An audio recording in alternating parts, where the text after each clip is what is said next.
podcast. Joining me today is co-founder of the Wealthy Her Network and entrepreneur, Tamara Gillan. Hello. Hello.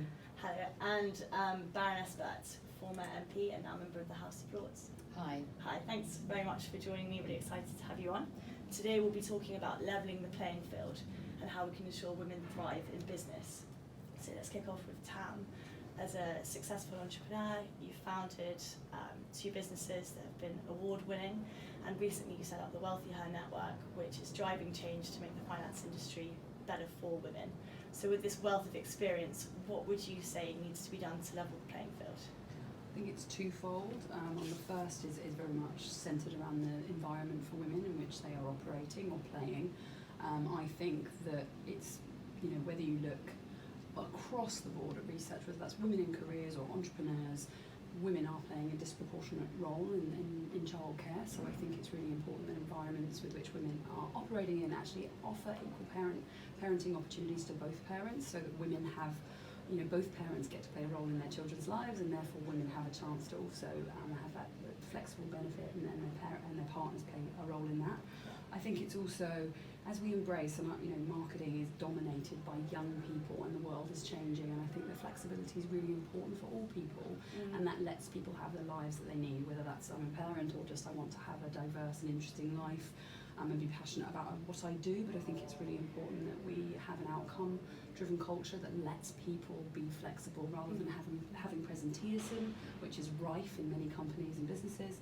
And then on the other side, I think it's really critical that women find confidence, that they also have role models that they look up, because women are, whether that is I'm on a path internally to leadership, or I'm an entrepreneur looking for capital, confidence comes up time and time again as a barrier to women asking for more or negotiating for their value, whether that's for an investment in my business or my own salary. So I think that's the two sides that I think we need to master. Yes, interesting, thank you.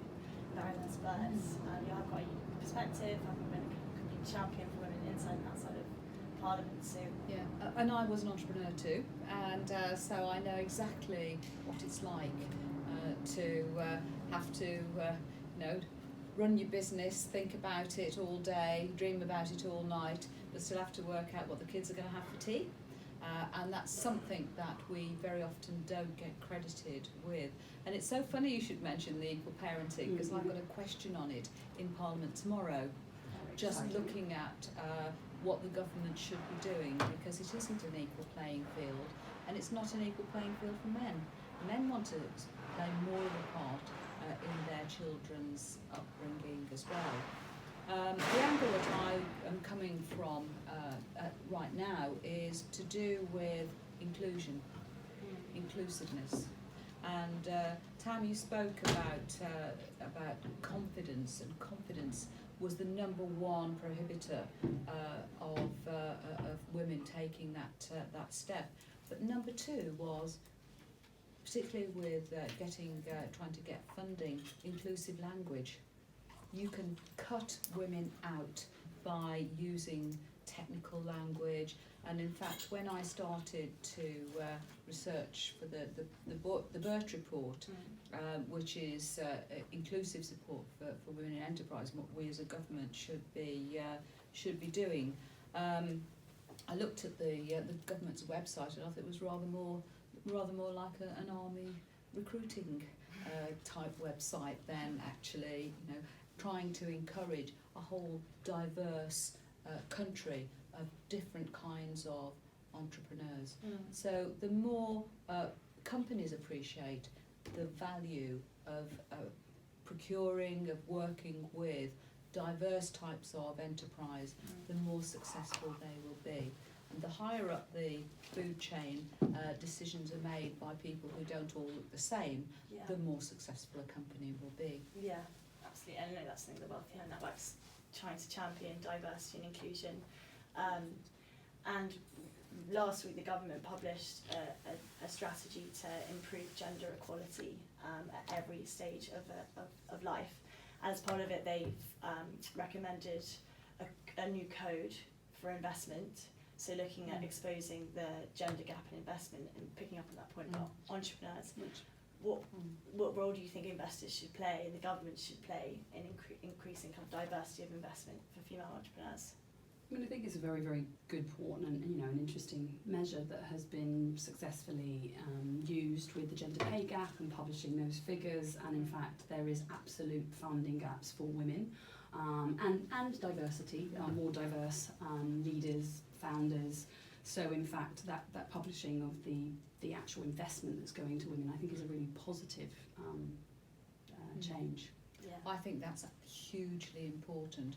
But talking about this requirement to publish with regard to the gender pay gap, what I'm campaigning for at the moment is a requirement for companies over 250 employees to be required to publish their parental policies. Interesting. Absolutely. Because if you go to an interview and you start saying, well, what's your shared parental leave like?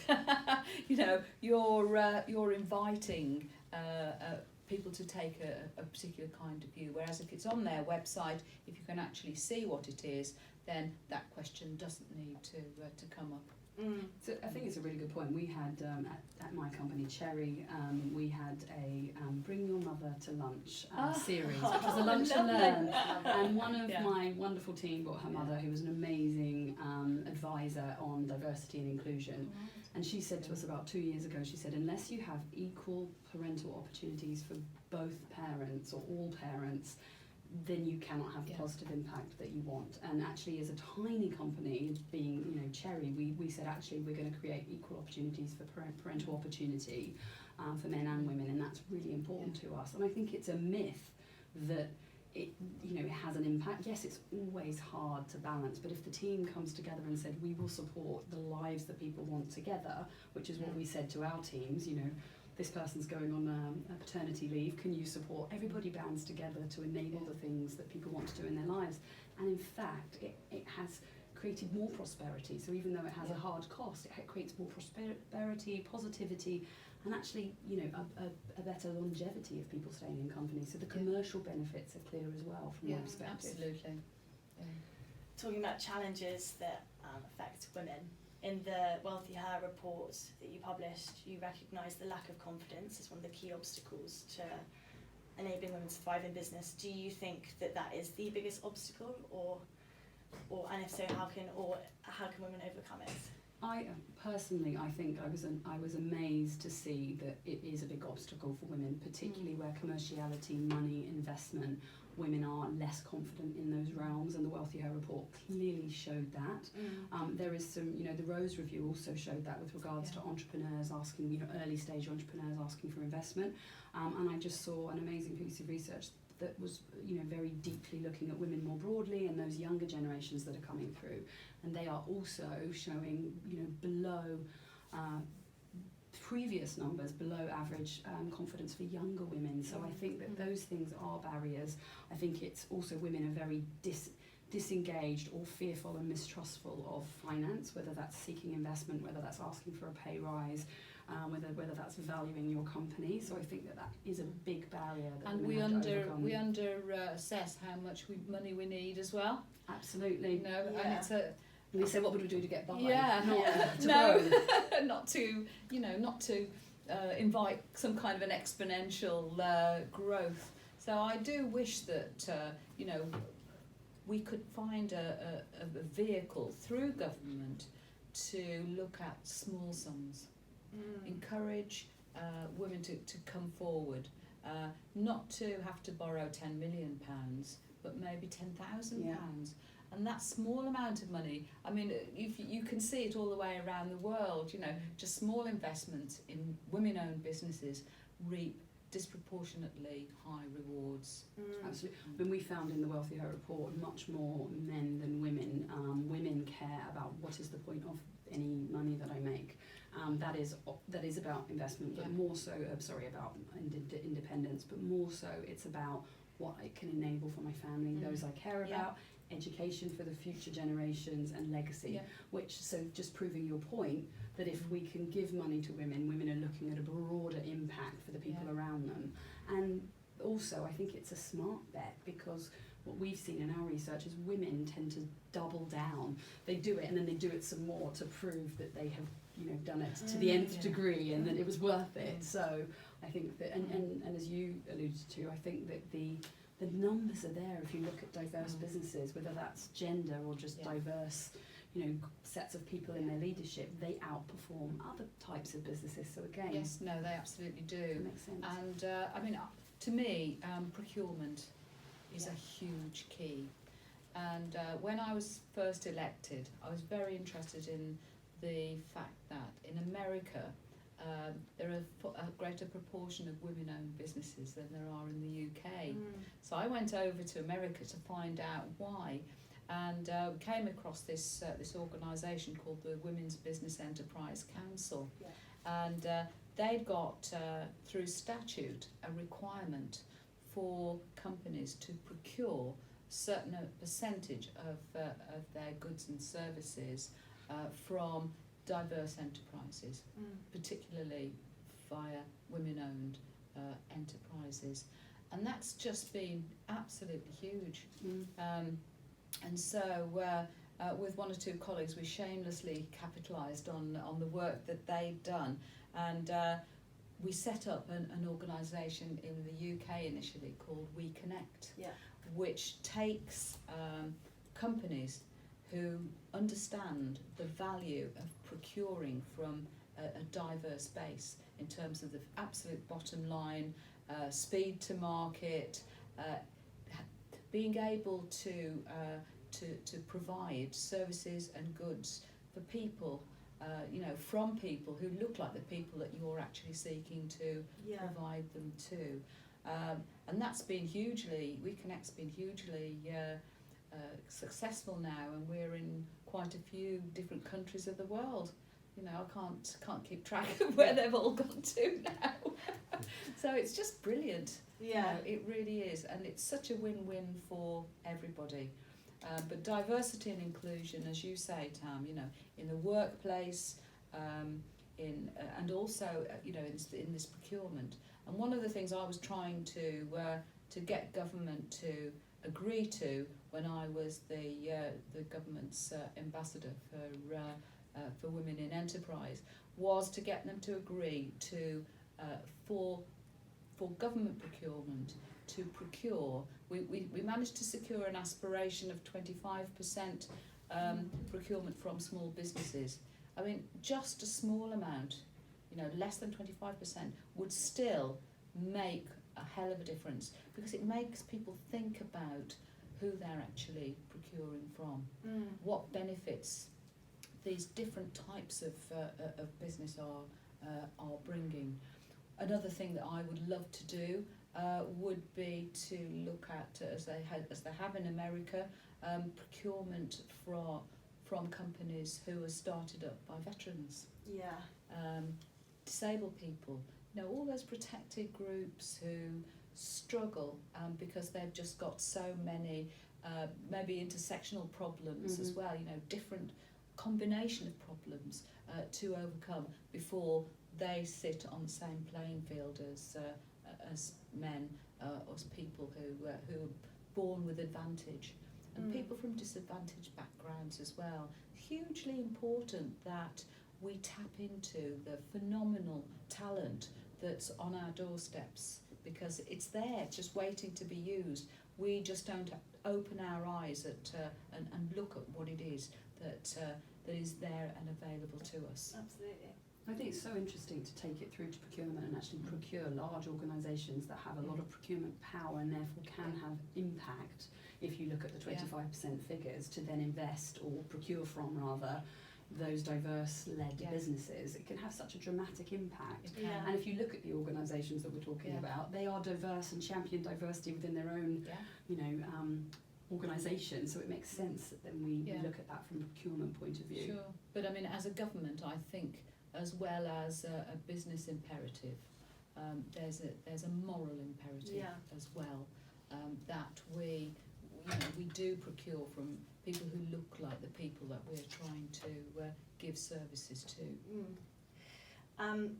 Baroness, you've said in the past that women are very special in the sense that we're amazing at working together. Yeah. How far do you think, or how important do you think women's networks are in achieving change and bringing about the types of change you're talking about? I think they're hugely important.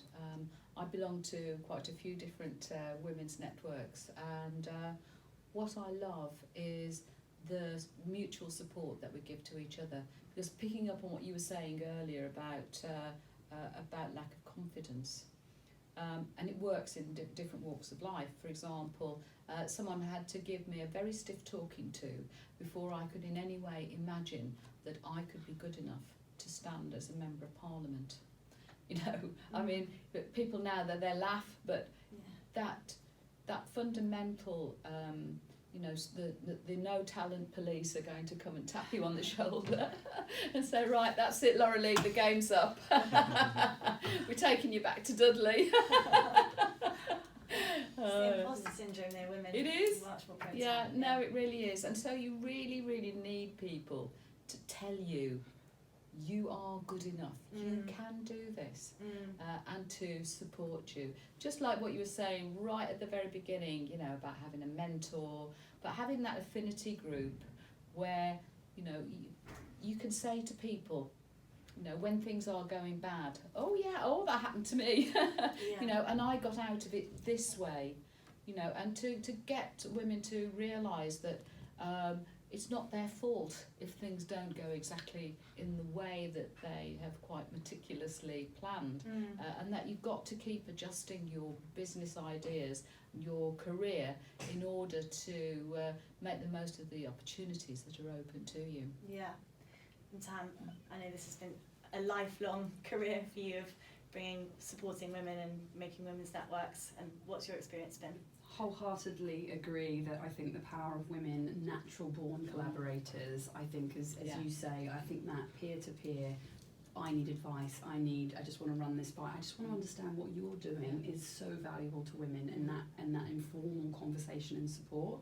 I also think the power of networks, particularly in the work that we're doing with Wealthy Her, is we've got, you know, amazing founding partners in Barclays, HSBC, JP Morgan, but the power of collaboration, of that network working together to change an industry, is a real catalyst for quite seismic change and shifts. So I think the network is important individually to people, and we've also found that through the participating champions who come from those organisations working together. They are loving the network as well, but it's also important for women to have that, I've got this barrier to overcome, I want to understand how did you do that investment? So I think that is absolutely critical.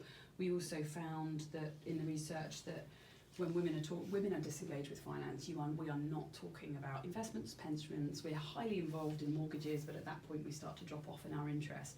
But actually, women talking together, I think actually they can have a lot more open conversations about what are you doing, what can I learn from that. Yeah. So I think that it's absolutely invaluable, and I think we can achieve mighty things when we work together. We can, you know, and you can dare to ask what you fear might be the stupid question. And there's no such thing as a stupid question if you don't know the answer. And I very often say that, you know, when I'm talking to groups, please be the one to ask the stupid question, because everybody who's sitting there next to you is going to be thinking the same thing, and they don't dare ask. Yeah. You know, and these are the things, the most important things that need to come out of this, whatever it is, you know. Yeah, absolutely. So interesting when we were doing the Wealthy Her report research. We had a number of interviews, one-on-one interviews. We did focus groups, and I always talk about this amazing woman who had sold 2 businesses, made 50 million in investments in great British businesses, returns from her businesses, and she said, it's not confidence when I look at finance. And towards the end of the focus session, she went, actually, I don't want to show I don't know. I don't want to ask my advisors and my investment people, why are we doing that? And I want to ask the stupid questions. And in fact, I'd rather sit around with a room of other women in similar situations and say, just ask the silly question, because we're too nervous, even though she'd been hugely successful commercially, didn't want to show in a new realm of financial personal investment. And what we don't realise is that the boys don't know the answer either. You know, but they're not prepared to admit that they don't know. Yeah.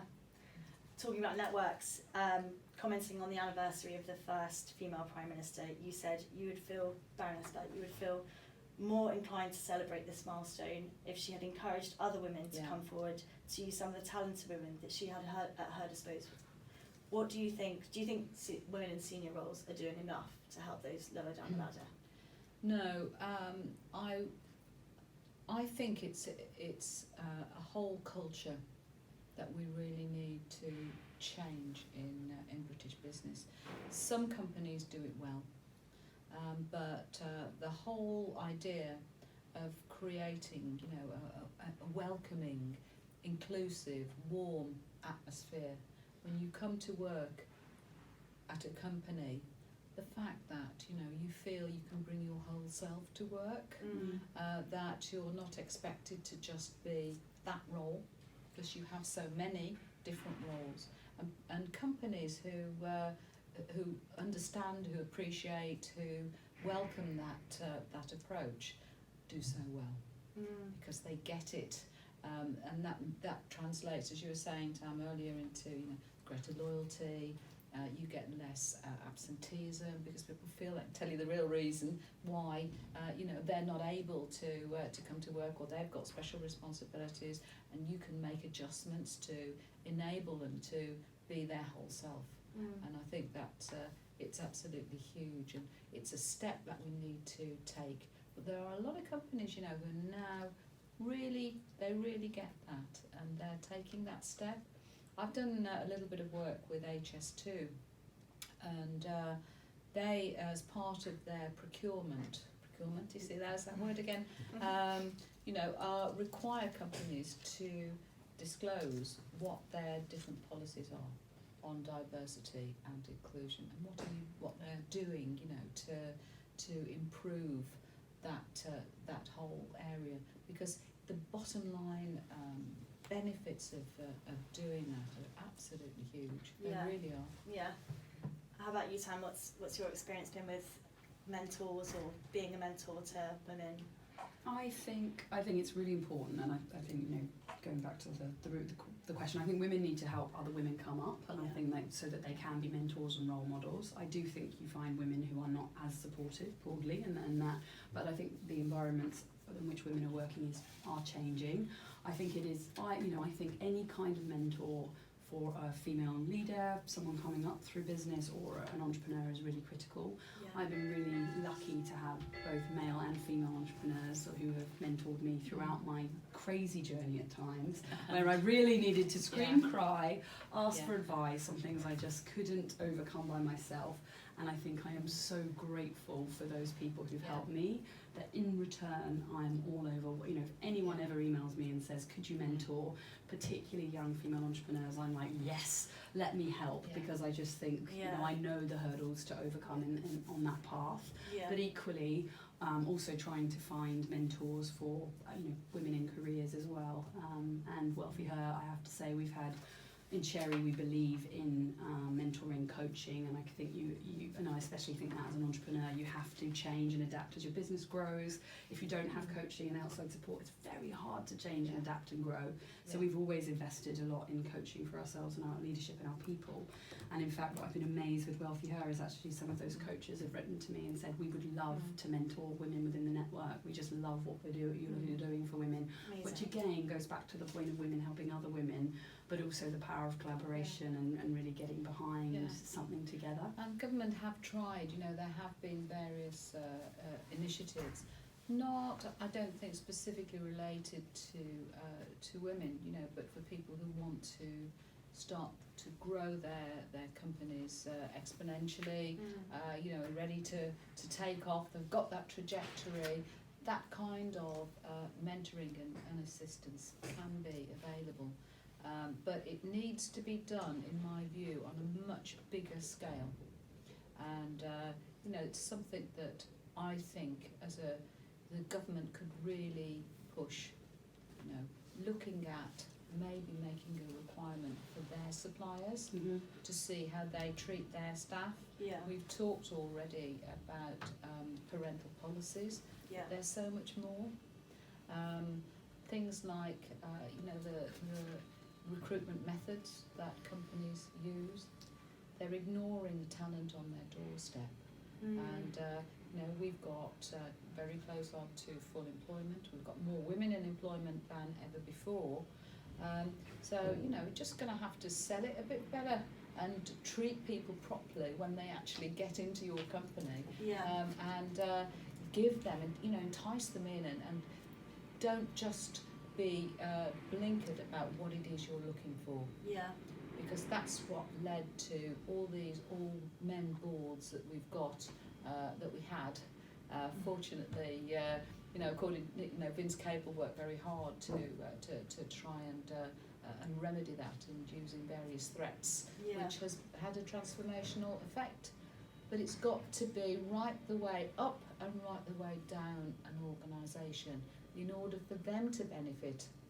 So there's more to be done, but I think that it's too slow, but it's gradually, grudgingly edging towards the right direction. And I think there's a real opportunity for industry and government to collaborate on this. Absolutely. And I think I heard a really terrifying stat when we opened the London Stock Exchange last week, and it was we are making progress on representation on British boards in the FTSE 100.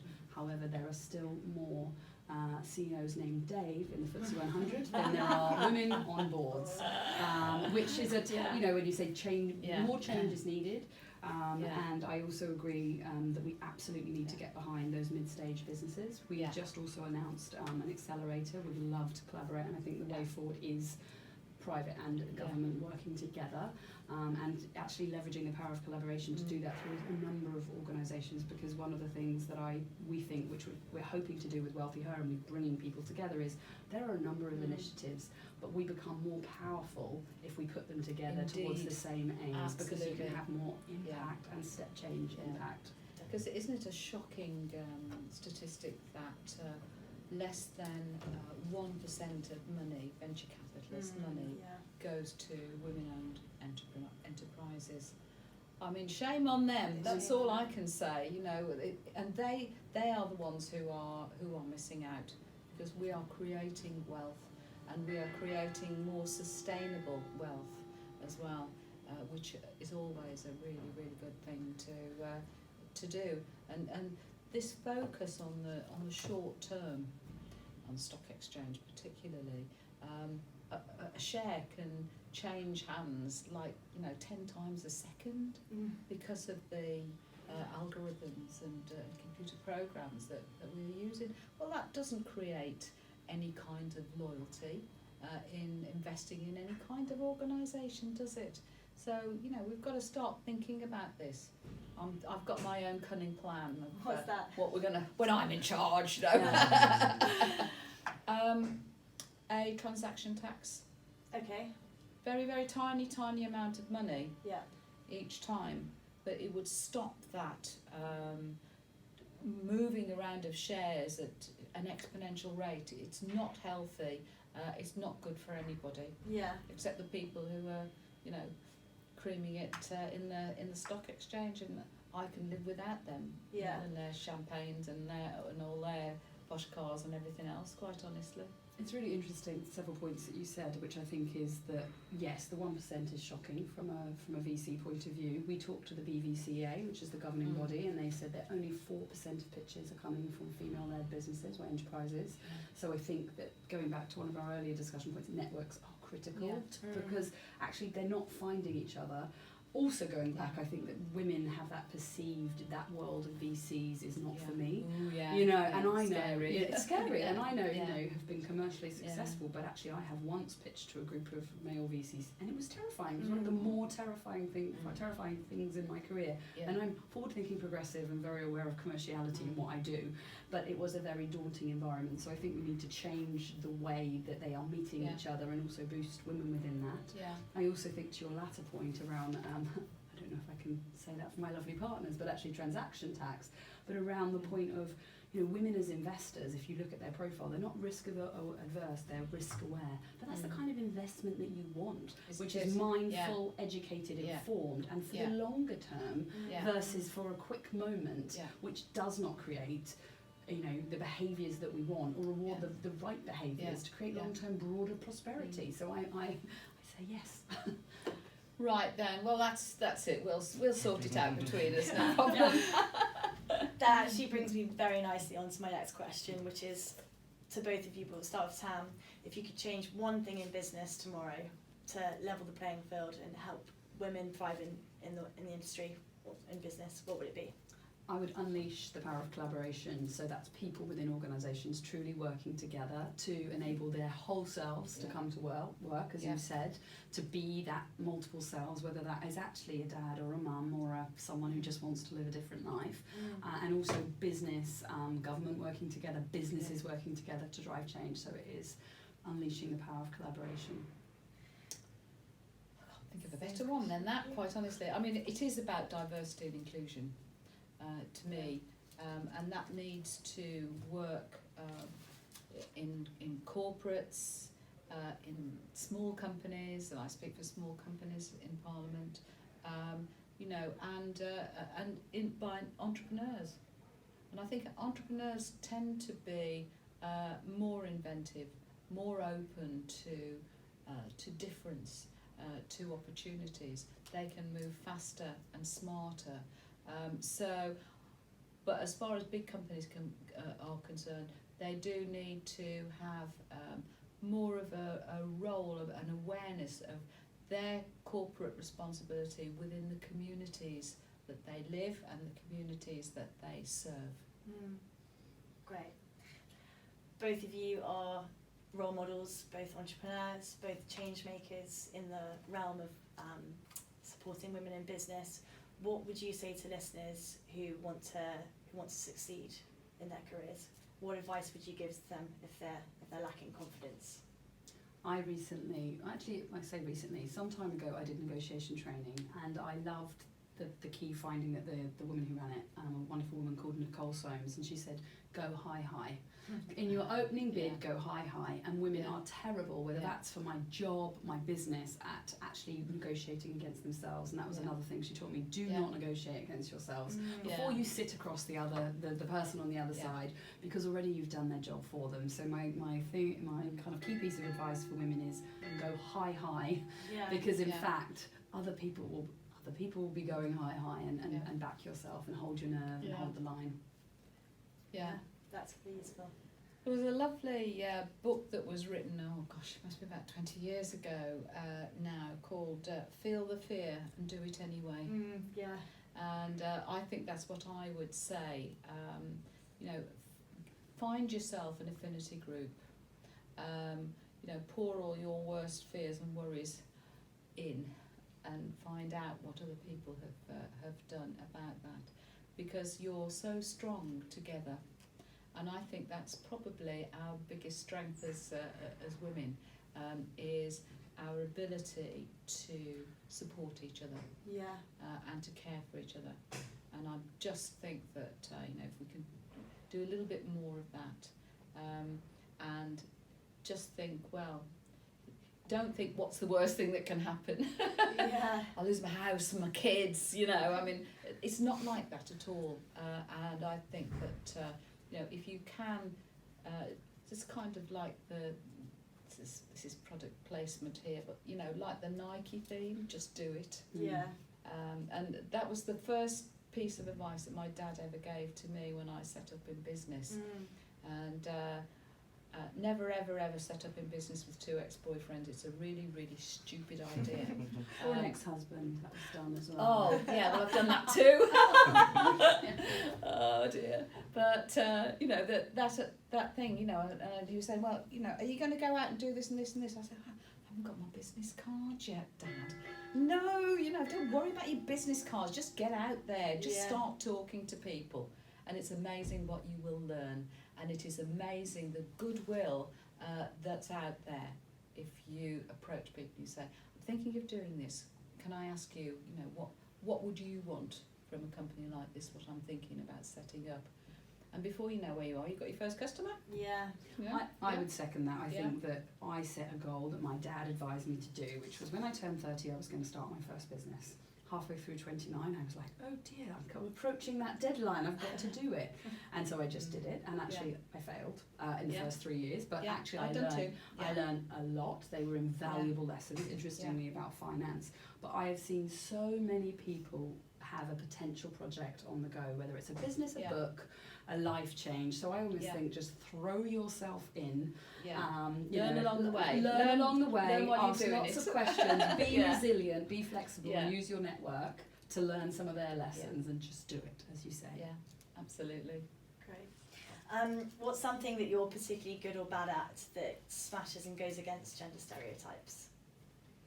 There is a place in hell for every parent that gives you, at your son's 5th birthday, a little miniature Lego set, because you find yourself building maybe 20 of them in the weeks that preceded, which has just happened to me.